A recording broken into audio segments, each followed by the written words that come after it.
We would like to welcome you to the JC Fire Technologies YouTube page. What is JC Fire Technologies, you may ask? We are a YouTube channel that was started by two friends, Captain Jay Gallagher, retired, a 30-year veteran firefighter/paramedic, and Chris Edwards, a 6-year active firefighter, EMT with a total of 36+ years of field experience. What we are not. We are not a corporation, a LLC, a not-for-profit or any other commercial entity, looking to make money, or advertise a product or service. We simply want to share our experiences, and wisdom, with the current generation of new and upcoming firefighters, and EMS personnel. Our mission is primarily that of education, on topics that are of interest to firefighters and EMS providers. With that being said, we will never charge any fees for our lessons, as we are here to help you with whatever skills that you may need some brushing up on. We will also post some video content that is not necessarily educational, but that we find interesting, and that may be of interest to the fire and EMS community. We appreciate any comments on our videos, because that is how we get our ideas for content that showcases some of our content. So, sit back, relax, and enjoy our channel. Also, please, don't forget to like and subscribe to the channel. Thank you for visiting our channel. Remember to always stay safe. Watch your partner's back, and practice 2 in and 2 out. JC Fire Technologies. Training the future. Today.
Hello, everybody, and welcome back to our show. This is Hose Jockeys Unite, the day room edition, the show where we get together and just talk about whatever comes to mind. This show is not scripted, and we don't really plan on what we're talking about. So, Jay and I, we get together and talk about whatever comes to mind.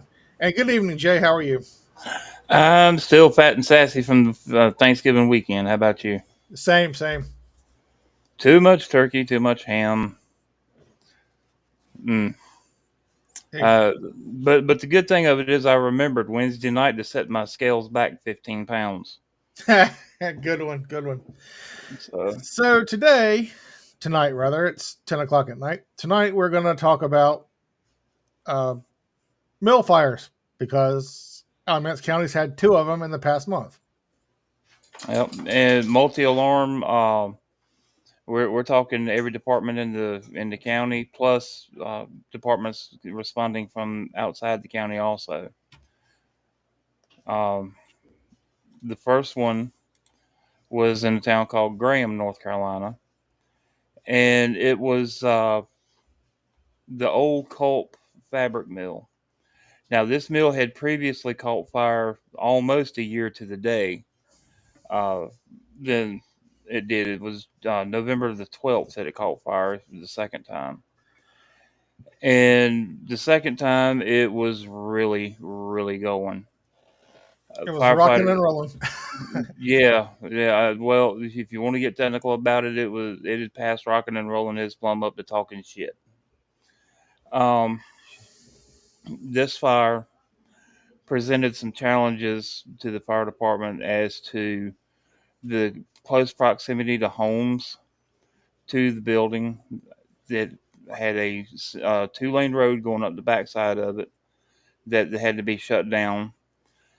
It just lots of problems. Water wasn't so much of an issue because one, they had the county tanker task force there, Right. and also one of the best hydrants in the town was right around the corner from it. So, So do you happen to know the flow rate on that hydrant? Uh, not right offhand. No, I don't. Graham, they color code their hydrants, and I'm not familiar with uh, what was on that particular side of town where the building was at. But I do know that it when the roof finally come in on it, Right. the flames were hundreds of feet in the air. It was estimated by the mayor 300 foot in the air, and then one of the people who used to work at the mill when it was in operation estimated 500 feet in the air. Either way, that's pretty That's a, tall plane. it's a lot of feats. Yes, it is. Yes, it is.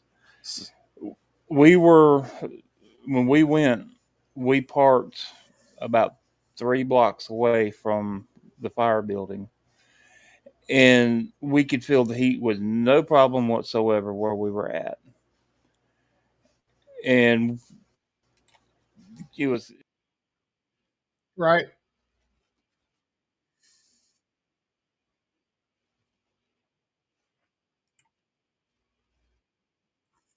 moving because they were going to use this particular church as an evacuation shelter for the homes that was in such close proximity to this building. Right. And we're like, sure, no problem. Ain't no big thing. And as I was reaching to crank my vehicle up, there was a propane tank, and the pressure relief valve popped off. And anyone who's ever heard that knows that it sounds like a jet engine right beside of you. Yeah. The police officer turns around and looks at me and my son and says, "Get the hell out of here." And my oldest boy goes, "No problem. See you later. Have fun, Barney." But this mill was built late 60s, early 70s. No sprinklers at the time. It was, I'm not even positive it had sprinklers when it was in operation, to be honest with you. Because the codes, as we all know back then, were weren't as strict as they are today. Sure. So it just basically walked through. Now I'm going to be honest with you. When it lit off the second time on the 12th, I thought what everybody else was thinking, Arson. arson. And then I got to thinking, it was cold that night. And unfortunately, Alamance County does have a homeless population. Not as bad as some places, but we do have it. And what it boiled down to was some homeless people were in there and lit a fire to keep warm. And said fire got away from them. And instead of calling it in, they just ran for, to keep from getting in trouble. And it was actually one of the neighbors who called it in. Yeah. Now, when they seen it, it already had a pretty good head start. There was heavy smoke coming from the windows and around the eaves of the building and through the roof in some places. And we probably live maybe 10-minute drive from here to there. And we left here just a couple. The fire department had just gotten on scene when we got there, or when we left here rather. And by the Mhm. time we got there, it was through the roof and walking the dog. Right. And I mean, something that moving that fast, would kind of make you think maybe there was accelerants or whatnot. But old floors, old dried out wood floors with years and years and years of machine oil Right. leaking into it, pretty much made it a tinderbox. Well, not only that, but from what I heard, the mill was storing. They were storing like furniture and hotel supplies in that building, so there was a lot of room and contents as well. Yeah, A lot of it was contents. pretty decent fire load, yeah. But the police, did a great job cordoned off the area to where only fire and rescue can get in there. Uh, the Graham had just recently purchased a new Pierce 100-foot tower ladder, Uh huh. and they had positioned this truck on that little small 2-lane road beside of that goes up beside the backside of the building that I was telling y'all about. They had just moved that brand spanking new multi-million-dollar piece of apparatus when the when Parapet. well, not only the parapet but the whole wall collapsed. Uh huh. I believe I sent you a video of that, of the wall collapsing. Um, I've got a lot of videos to go through, but I don't think I've got that particular one. yeah, I sent you a bunch of videos and pictures of it. I do have a slideshow though of some of the Okay, video from the Graham.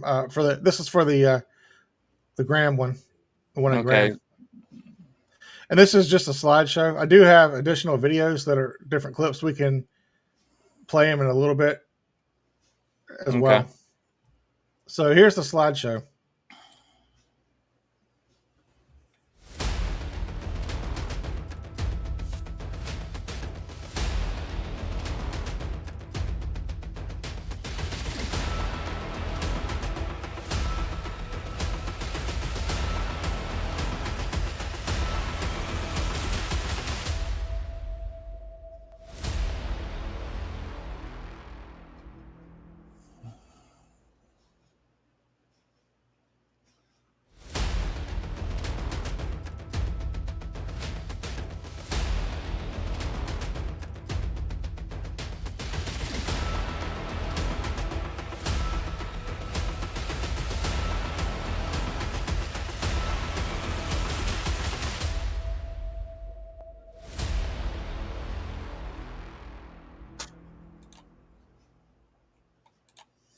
So as you can see on some of those videos, the sky was pretty well lit up on some of Very, on those pictures. I should say the sky was pretty well lit up.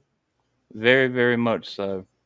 Um, and there was one picture in particular that I'm going to have blown up and hang on my wall of flame back here.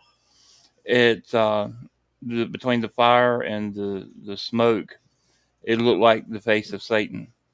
Yeah, Either that or a snagglepuss dragon. I ain't made up my mind yet, but I'm leaning more towards the face of Satan. it was pretty creepy. I remember you sending me that picture. Yeah, but as y'all can see, they had a big fire load inside the building. It was dubbed the biggest fire that the city of Graham had ever had. Hey, Kathy. Hey, Shorty. But that's my wife, in case y'all didn't know. She's probably gonna come up here and beat me for calling her Shorty. But anyway, what I was saying was it was dubbed the biggest fire that Graham had ever seen. Uh, Multiple thousands of gallons of water was thrown on this thing.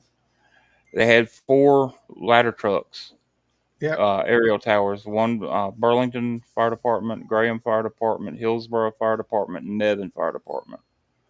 All 4 were working this scene. And Graham actually stayed on scene with this building for 3 days. And you ride by there even after this rain we had right before Thanksgiving, and it's still smoldering in places. Oh yeah. But everyone's jumping on the bandwagon. It's arson, it's arson, it's arson, it's arson because it burnt before, and they caught it pretty quick. But I don't think it was that. I don't think it was that case this go round. I think it was, like I said, homeless people trying to keep warm. So, but you can't deny it. It was suspicious considering the same place burned almost a year ago. Oh, no doubt, and I'll be the first to admit that was my first thought. Somebody done tried to set it off again. And but the mayor said, or not the mayor, somebody in one of the videos said that the owners didn't have any insurance on the building, so there was no gain by trying to burn it. No, the only thing it would have done was get rid of an eyesore, basically. But call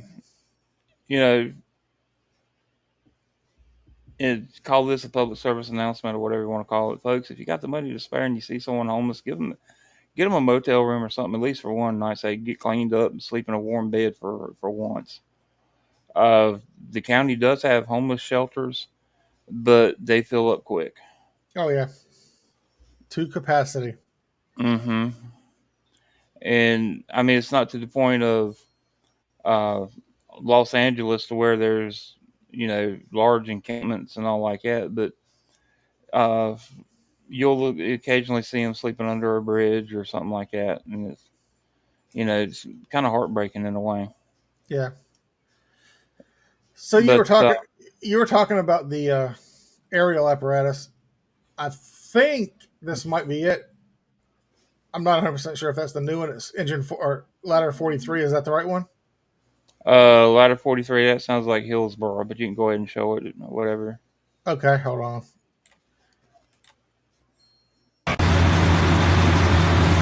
Right when they broke through another firewall. It's 2 a.m. in the morning, and it is still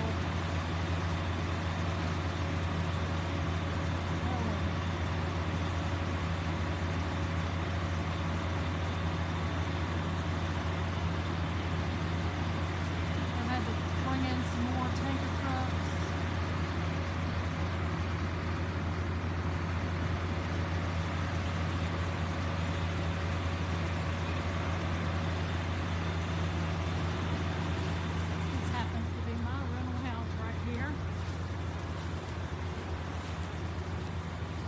something happens to it.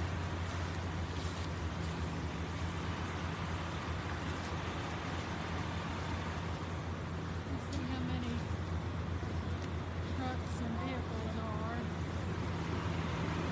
We do have a shelter set up at the Graham Rec Center for anybody that was displaced. And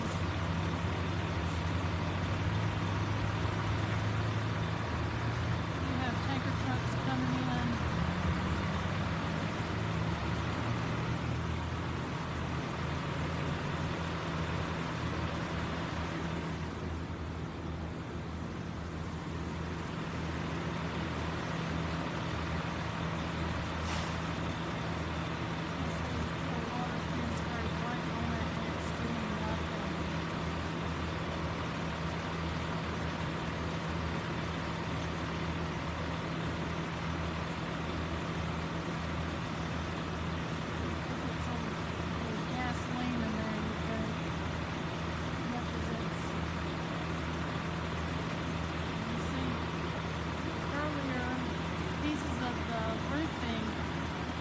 Coming off. It was pretty windy earlier. Pieces of the roof were coming off and landing in the road and setting the road on fire in places.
So there you have it. Just some footage from the basically the ladder company that was there. Yeah, that's Hillsborough's ladder. So, but that's just one of the many that was there. They are actually set up over kind of on the back side of the structure, and if I remember correctly, it was the uh, AD corner that they had set up on. Right. So, but yeah, as y'all can see, a lot of fire, plenty to do. And I don't know if you paid any attention, but while Chris was showing the video, I counted the tankers that was sitting there lined up, waiting to feed that ladder truck, and I counted 6. And Sounds about right. and we're talking tankers that are 2,500 gallon plus. So, I mean, my math ain't the best in the world. What 6 times 2,500 is what? More than my feeble mind can. 2 times 6 is 12, so 120,000 gallons. Yeah. Give or plus. Yeah, give or take a gallon or two. But when we get to talking about the next fire, you'll be amazed to find out how much they flowed on that fire. But yeah, it was a sight to behold. It was, in all honesty, I was talking to Chris on the telephone while we were there, and Chris, what did I tell you? It's the biggest fire that I've ever seen in my 30 years. Right, it was. It was And huge. There was smoke all over. It's like, they said it was crazy, like smoke everywhere. oh yeah, when we left here, we could smell it and we could see the smoke plume. And when we left out of here, So go ahead. how far out were you before you actually saw the header? the actual header itself in the parking lot of our apartment building. Oh, wow.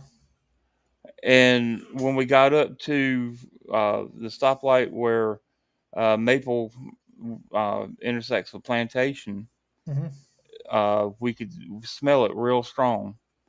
We got to the next light and turned up Hardin Street and got just past Food Line, which is right there on the corner of Maple and Hardin, and it was like driving into a fog.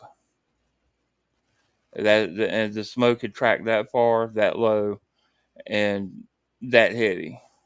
Yeah. And I was impressed.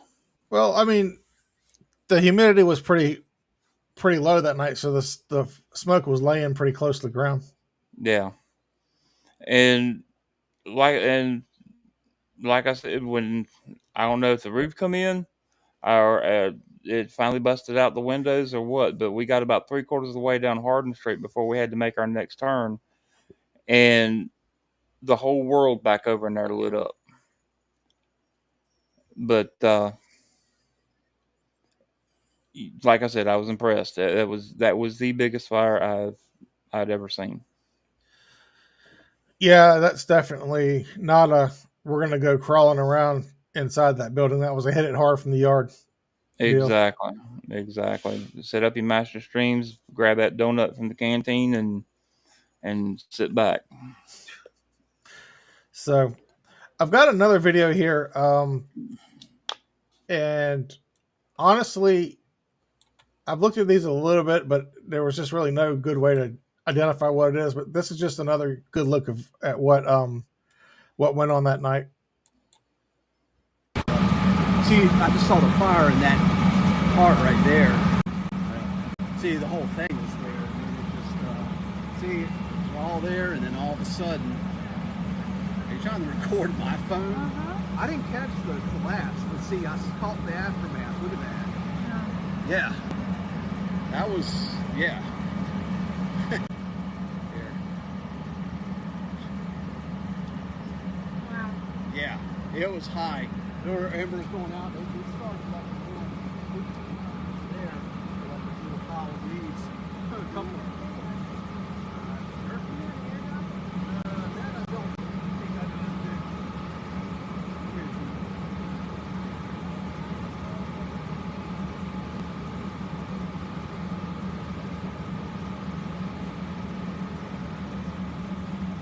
By the way, since you're here, might as well ask, if I did sell that bucket truck, would I get in trouble as far as bankruptcy is concerned? It is in my name. Not in free storage. Clear and ask if that was something that jumped out.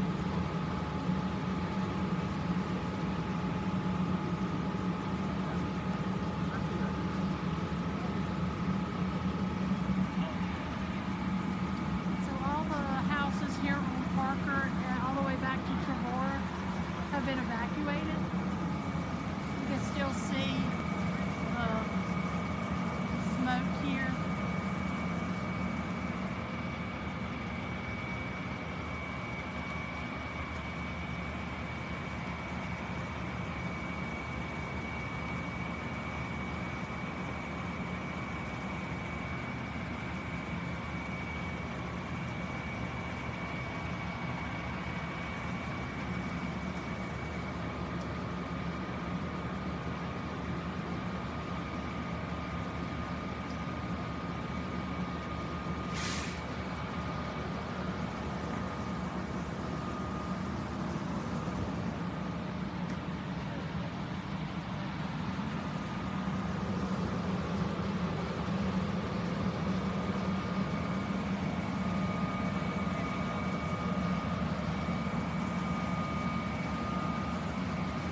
So yeah, there you go, folks. If you don't know, one single engine when it's pumping at full capacity is super loud.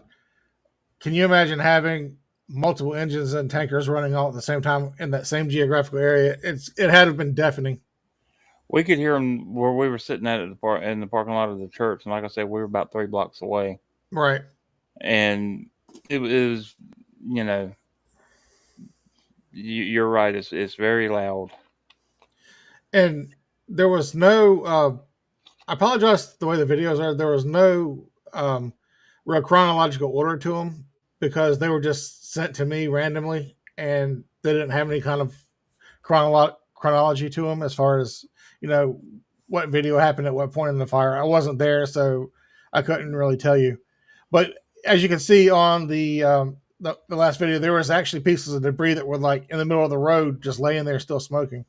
Yeah, pretty good sized pieces of debris too, not just your basic little embers. It was chunks Right. of of debris, and there's looking at all that 5-inch hose laid out. There's one thing that I'm definitely glad of. I'm glad I'm retired to where I didn't have to pick all that crap up. But yeah, it was definitely one of those. As my son says, it's a no doubter. When you leave the station, it was grab that pack of nabs off the kitchen table as you're going out the door type thing because you're going to be there a while. They, like I said, Graham actually cleared up a couple of days later after they felt pretty confident that the scene was secure. The evacuees were actually let back in there about mid-afternoon the following day. But the EPA sent their air quality control people out there, and they done all their tests and all like that. I'm not exactly sure what's involved with all of that, but their report come back that naturally the air in that area was unhealthy. Go ahead. So knowing that I choked earlier, sorry. So knowing that pretty much every department was in the county was on that fire, do you know who backfilled Graham's stations while they were there? Gibsonville. Gibsonville come out, and Eflin Fire Department actually come to the scene for a while, and then I think they went to Mebane, if I'm not mistaken. But those are the only two that I know for sure that did backfill. Gotcha. But it was kind of funny. We on the way over there, Gibsonville was coming up Webb Avenue, and Webb Avenue intersects with Hardin. And we got to the light, and the light called us, and here come Gibsonville. And they turned the lights on and hit the siren just to get through. So they get through the intersection. And whoever was driving, or whoever was riding officer rather, they hit the cue, and it's kind of funny. It kind of sounded like the cue said, "Oh, not again." Well, there's an old saying. It's not so old, but if the queue ain't screaming, she ain't creaming. That's it. I go along with that. Anyway, my wife's probably gonna come up here and kill me for sure now. Yeah, there's video evidence. She won't do it. Yeah. I don't know. I don't know. She's so short that might not see her. Right. So I got a couple more videos. They're short that we can watch from the same one. Okay. Let me turn it down for it's super loud this time. Yeah, and we should mention that on these videos, we're not exactly sure, what language content's going to be in there. So just be mindful of that. So far, everything's been pretty clean. This one's a minute and 38 seconds. And then the next one's about 11 minutes. But I probably won't show that one. Okay. You Squirt can't. water on the You roof. gotta just keep the hot spots down, right? I mean, They can't put it out. The whole inside's on fire. And the bad thing is, you would think it's the property owner doing it, but they don't have no insurance. well, Ain't that something? I don't understand I the told the property. last fire.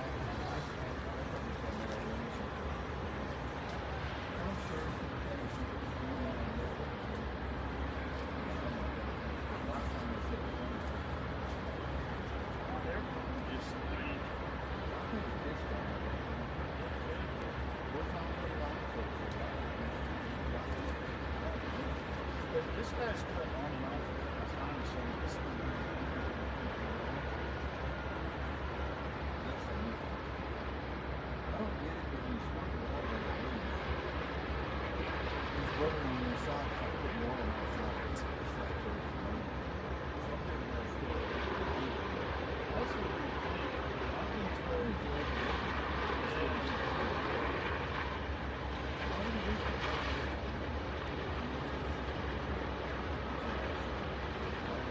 And the mechanical line will say,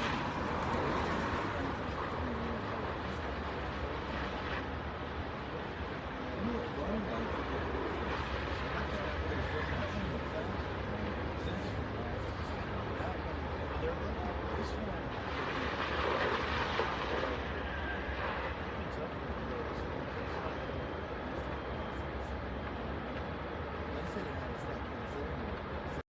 So yeah, there's that last video. I don't know who was narrating that video or who actually took it, but that's the one I said that I heard that they said that the property owner didn't have any insurance. So Yeah. I'm assuming they were talking about the factory owner instead of a house owner. I don't know.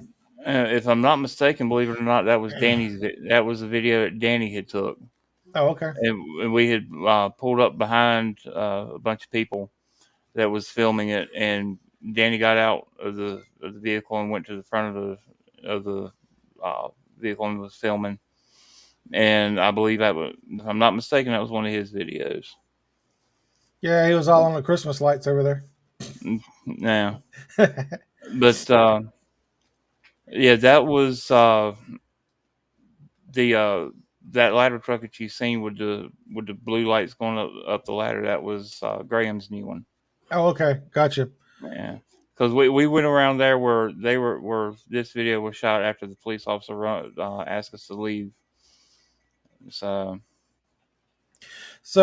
anyway, most of the videos and pictures that were used in this segment were courtesy of Mayor Talley from Graham, and we definitely appreciate her. yeah, Her letting us use them. absolutely. I'll give before the show's over with. I'll give a whole rundown of video and photo credits to everybody. So, shall we move on to the next one? Yeah, well, let's do. Alrighty, folks. This fire was actually early Friday morning, or late Friday night, early Saturday morning. Yesterday morning. Yeah.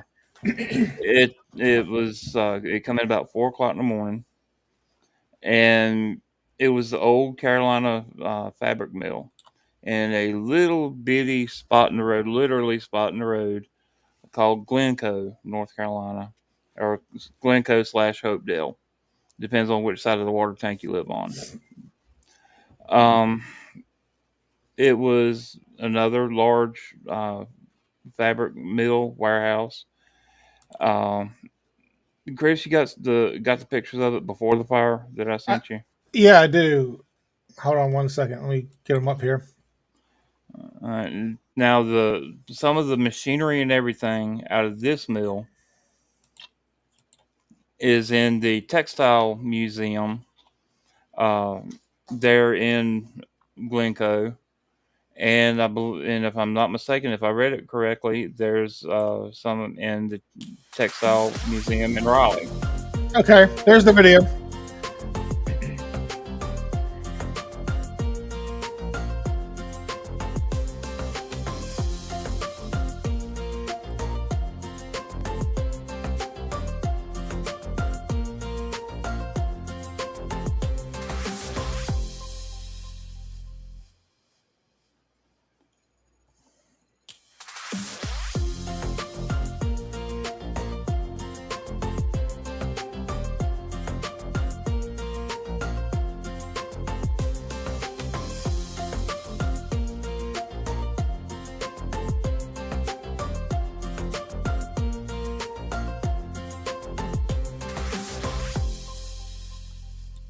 All right, so that's the before pictures that you found.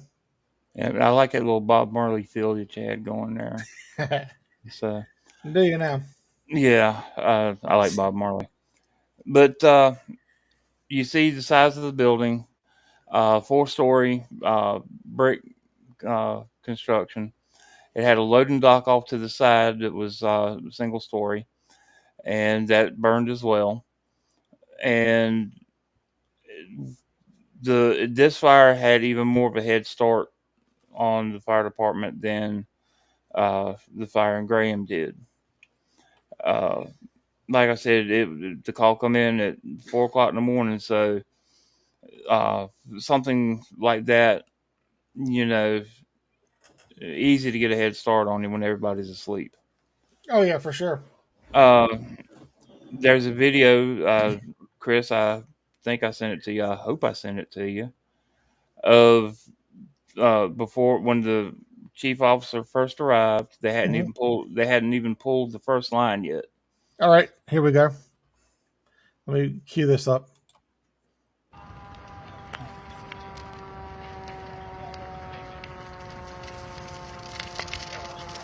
And you can see right there, she's rolling.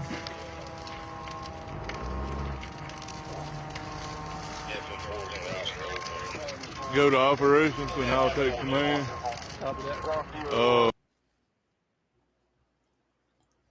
So you can see when the first units got there, they were behind the 8 ball Right. right off the bat, and as you can see, it actually sat down at the bottom of the hill, and the further around that curve that you see, you go, the closer to the mill you get. Right. And some of the after pictures that I found that I'll show you here in a little bit, you'll see where one of the walls is leaning outward. Now, I don't know if it's actually leaning or if it's just the or the angle that they took the picture, but it appears to be leaning outward. So, safety's sake, I'm going to say leaning outward. Okay. Now, one thing has gotten me, and if you paid attention to the video, the before the fire, what did it look like those floors are made of? Wood. And I didn't notice. it looked like there's a little bit of concrete mixed in there with it. Also, to me anyway, it might have just been a concrete covering to protect the wood. I don't know, but it looked like there was some concrete in there. Could be. So it was the inside. In the original building was heavy timber, which we all know is a slower heavy timber. Heavy timber will burn slower, but it'll burn hotter. Right. And Do you know the roof construction on that building by chance? Was it truss or bowstring? Do you know? I think it was truss. Okay. It didn't have the the bowstring look to it from the outside anyway. Gotcha. And again, with everybody remembering the fire in Graham just a couple of weeks ago, when this burnt, everyone's back on the arson wagon. Alamance County has an arsonist running around. Again, it was cold last night. It was so cold that I turned my heat on for the first time. And, you know, I got a pretty hot-blooded family.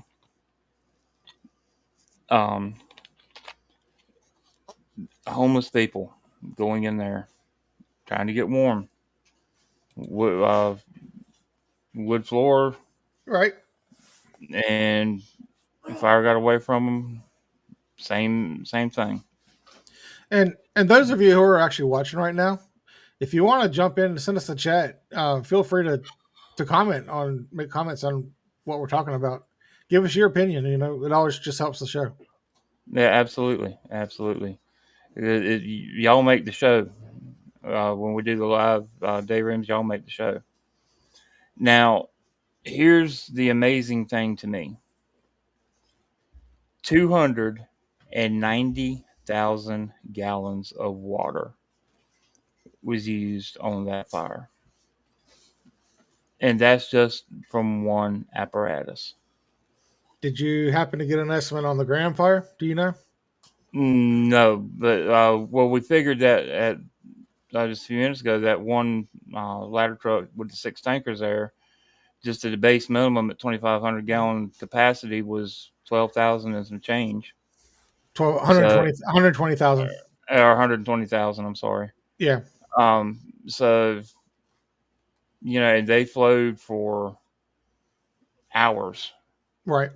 So they probably, the truth be known, they probably used more water on Graham than they did on this one. But I would bet that the amount of water used in Graham on that fire was in the millions of gallons. Yeah. But still, that's a lot of water. Oh yeah. Now let me ask you a question. Let's just say, for instance, someone caught this fire early. Okay, some smoke showing, maybe a little fire, maybe a fire through a couple of the windows. Would you go in and do a search? Depends on if there was reports of people in there. Well, how do you know? True. I mean, it's as long as there's survivable space, it's, even if it's just a quick look-see, it don't hurt, because what if one of those homeless people or their children that have been in there? True. So, I mean, the fire had to start somehow. There's no power to it, no electrical storms. And even if it was an arsonist, let's go down that road for a minute. Even if it was an arsonist, they could be trapped in there. Our jobs is to save life and property, life being first. Don't matter if it's the arsonist, the preacher, or the prostitute next door. Our job is to save life and property. Right. So if there was survivable space and the fire hadn't advanced to a degree where it would be deemed unsafe, then yeah, I would probably send a crew in just for a quick search. But if it gets to the point where there's no chance of bringing out a victim, you just be recovering a body, then which is a hard call. Right. But you got to look out for your crew too. So, but 290,000 gallons of water on that fire, just from one apparatus, and that's that's a tremendous amount of water. And there's a short video that I sent you of the aerial operations where they're up in the tower platform. Okay. And it's like they're just like you mentioned, it's like they're just peeing on it. Okay, here, let me roll that video. All right, roll that beautiful bean footage.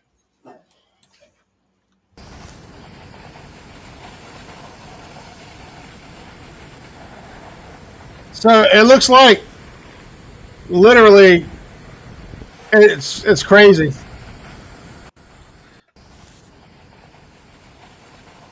You can just see them kind of sweeping back and forth,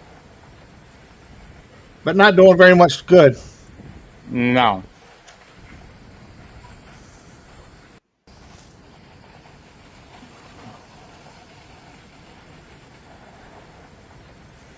I mean, they're keeping it contained to the structure, but as far as actually putting the fire out,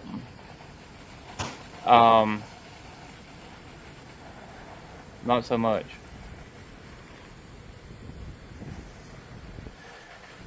And while we're in this part of it, I'm going to go ahead and switch to the pictures that we had as well. Okay. So I'm going to go straight to the pictures.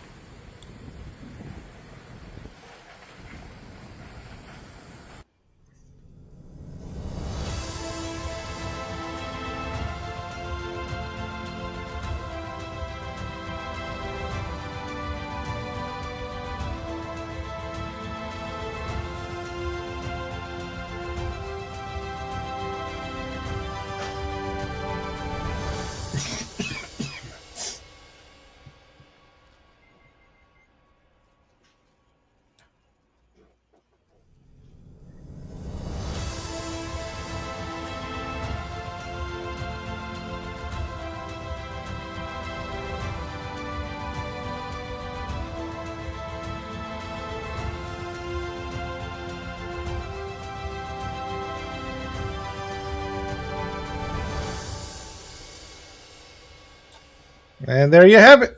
That's the pictures of that. So they had to close the road there, of course, because it was only a 2-lane road in and out.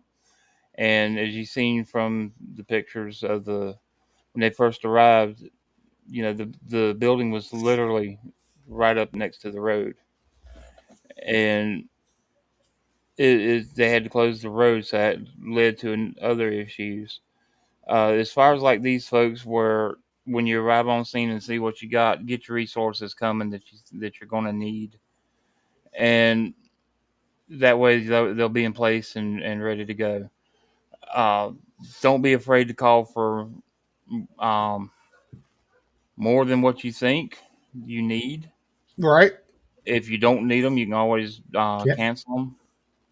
It's like we said in previous podcasts. It's always better to need them and they be on the way, or not need them and they be on the way, than to need them and they still be in the barn. Right. Do you And know, to backpedal, do you know by chance on the Grand Fire how many EMS units were on scene or on standby? I seen 4. 4? However, Okay. I don't know how many more was on there than that, but I do know of 4. And believe it or not, there was one from Guilford County here also. That doesn't surprise me.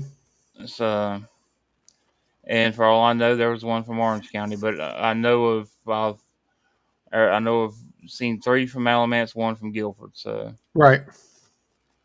and 2 big fires in a little over 2 weeks is, it kind of makes you want to think. You go over your SOPs for large commercial structures like that. Maybe even rewrite them if you have to. Uh, learn from these big fires. Learn what you did. Remember Right. what you did right, and remember what you did wrong. That way you won't repeat it again. Make sure that you're, even develop some kind of search technique for large structures that would suit your department.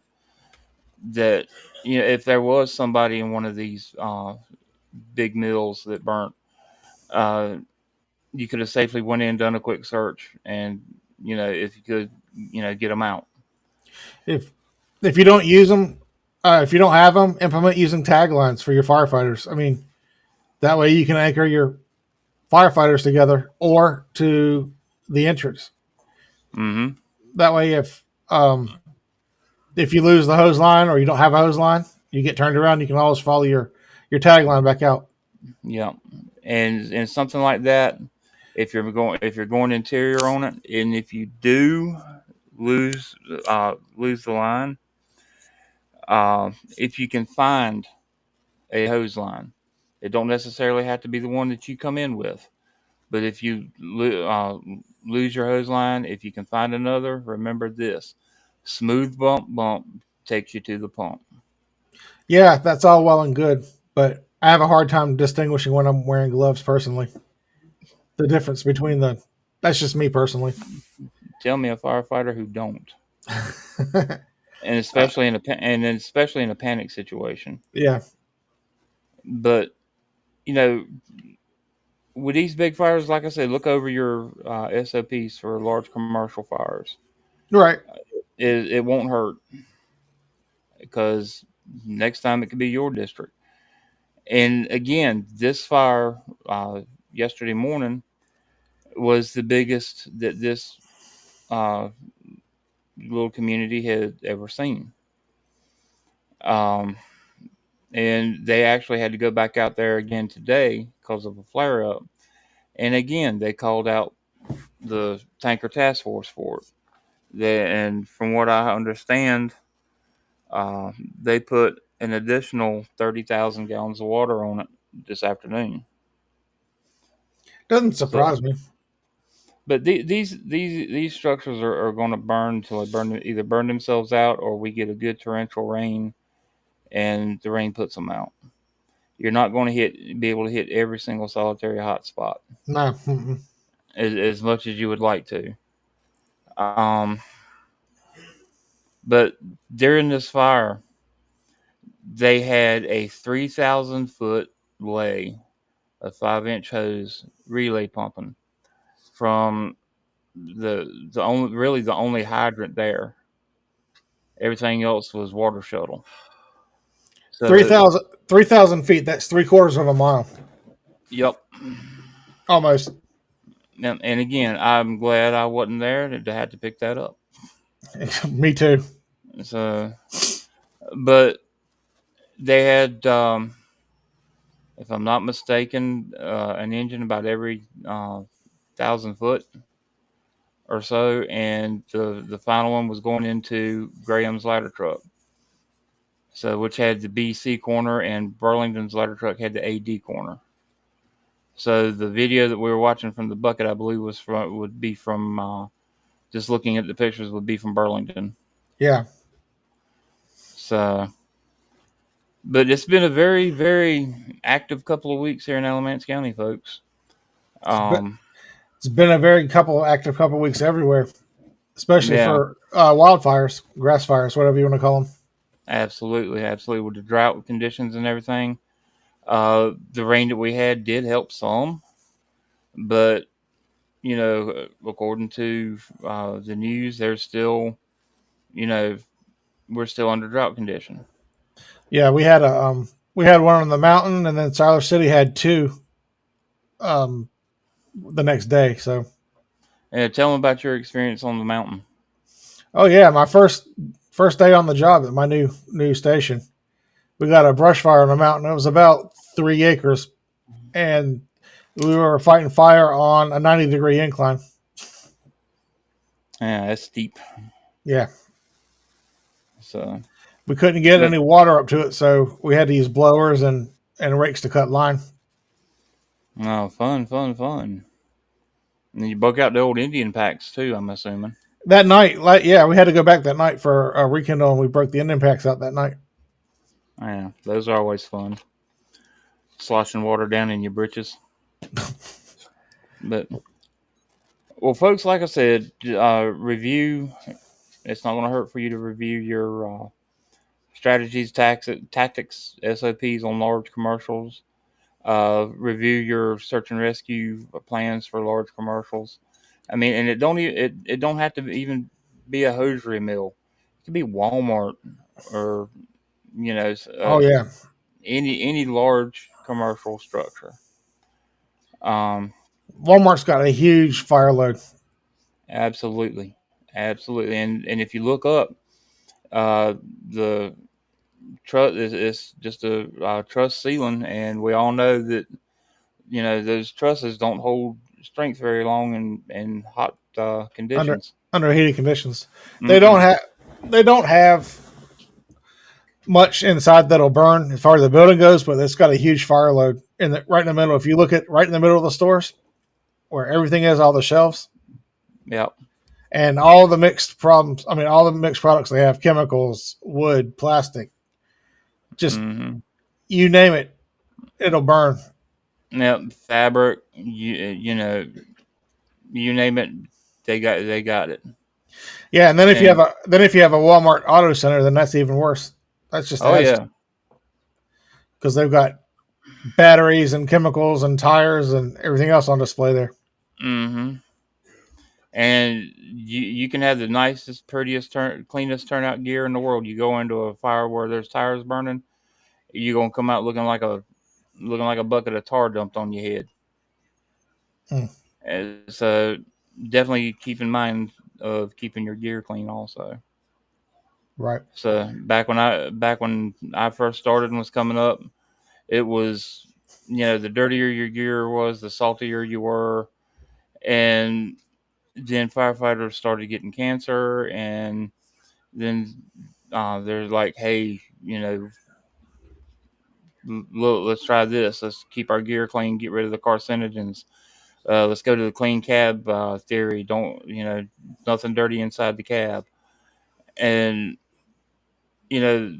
I was talking to a guy from Gibsonville about a week ago, and he was showing me their new engine, and hopefully we'll have that on one of the shows under the latest and greatest. What do we get at work? That's work. Chest pains. Woo. Squad Chest pain. 51. Chest pains. Yeah. But he said that they haven't gone to the clean cab philosophy yet. He said it was coming, but they haven't got there yet. Their new engine that they're supposed to get is on back order, and he was telling me they wouldn't get that till 2025. And he said that engine would be more geared towards the clean cab principle. So what's Shorty saying now?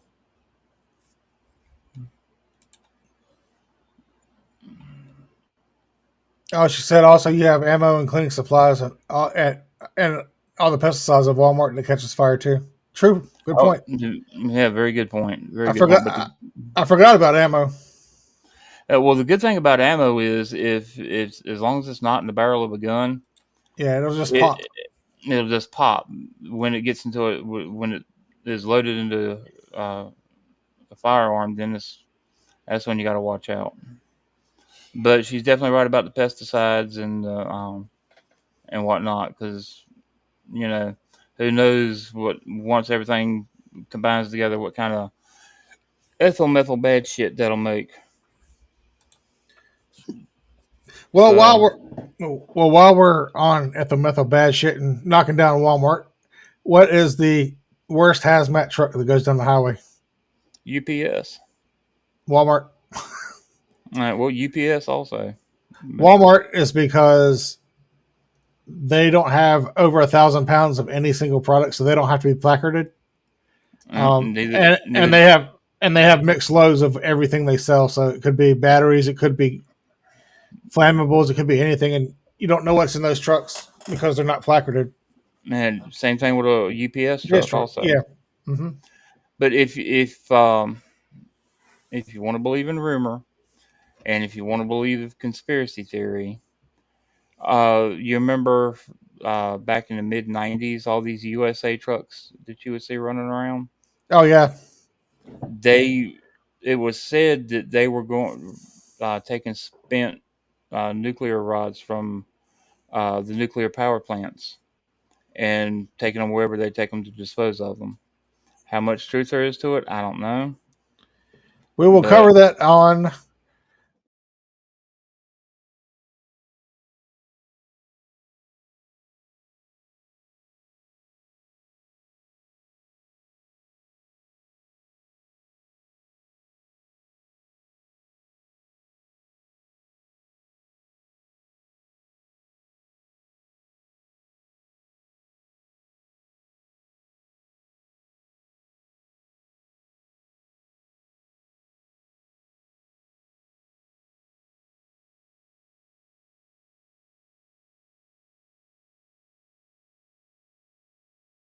pictures that we haven't shown yet or anything like that. That's pretty well going to do it for me.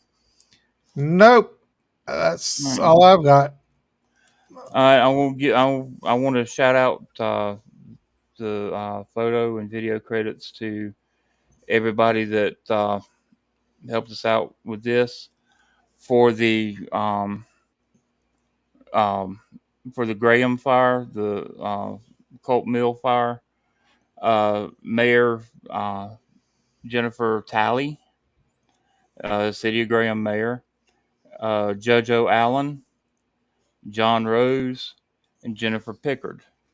Also, WBAG Radio, Fox News, WFMY News, and Jimmy Justice. Also, our Hose Jockeys Unite live crew was on scene, as you've seen with some of the videos, consisting of myself, my youngest son, Danny Gallagher, and my oldest son, Buddy Gallagher.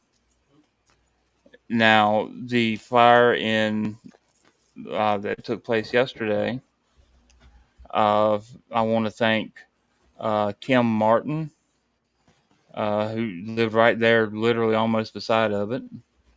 I want to thank Peter Loki, and I want to thank Faye Ward for posting the pictures and sending me pictures and everything. Because without y'all, we really wouldn't have no reference material on this fire to talk about. Exactly. So a big thank you to y'all. So, and with that being said, I hope everybody had a very good Thanksgiving and a safe Black Friday if you went out to the sales. To the craziness. Yeah.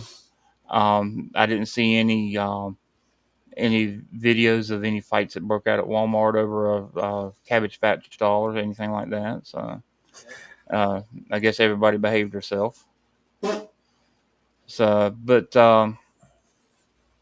if nobody has anything else, be sure to tune in for first of the year. We're going to be starting our kitchen table study guide for firefighter 1 and 2 certifications.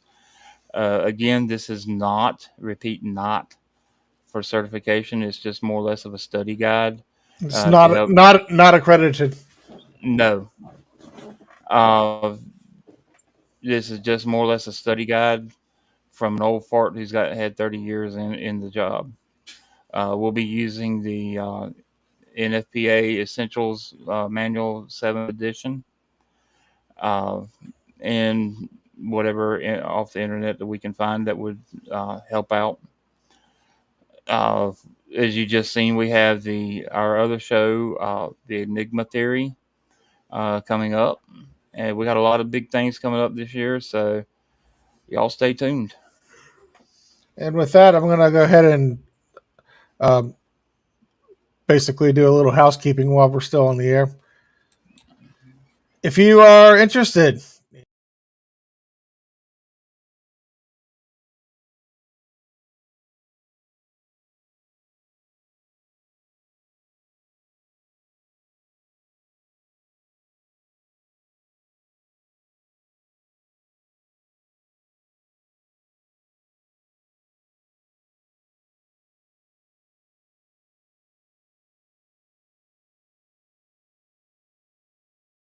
www.jcfireproductions.com. It links you to all of our shows that we have, with the exception of the Enigma Theory, which has not been put on there yet. But all of our fire shows and the Carolina Creeper shows as well are all on the website there, and the different ways you can listen to it. Again, you can click on take a picture of the QR code and it'll take you there, or go to http://www.jcfireproductions.com. And finally, last but not least, if you'd like to support us, buy us a coffee. click on the QR code there, and you can donate to us through the link there that comes up as well. And also like, share, and subscribe to the show. If you have any suggestions for the show or a topic you want us to cover, you can email us or send us a message through our Facebook page. Chris, the email address for Facebook? Oh, our email address is firefighter274@outlook.com. And also, we broadcast on Facebook. There's 2 different Facebook accounts, Twitch and YouTube as well. So if you watch us on any of those, like I said earlier in the show, if you watch us, jump in and chat with us. I mean, it just helps break up the monotony and makes the show go smoother if we have something with people to talk about. Exactly, and it's more fun too, because sometimes it even puts my old brain to thinking hard. So, and at my age, that's kind of hard to do. So, well, folks, we appreciate you tuning in and listening to us as always. Chris, if you don't have anything else. Well, I have nothing else on my end. We thank you, everybody who will listen tonight, and hope you have a great night. And we'll catch you again soon. 2 in and 2 out.